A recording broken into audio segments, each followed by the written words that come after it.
सिया पावन पूजैल ठार जनकपुर को बर में। हे सिया पावन पूजैल ठार जनकपुर को बर में। सासु पठलखिन डाली पन पथिया, ससुर जी सारी पर हार जनकपुर को बर में। सिया पावन पूजैल ठार जनकपुर को बर में।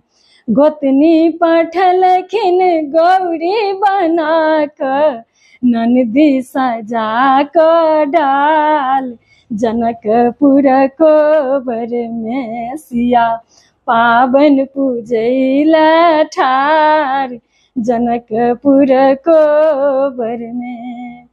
रघुबर के संग सिया पावन पूजू, रघुबर के संग सिया पावन पूजू। मांगू आचल अहि बात जनकपुर को बर में। हे मांगू अचल अहि बात जनकपुर को बर में। सिया पावन पूजैल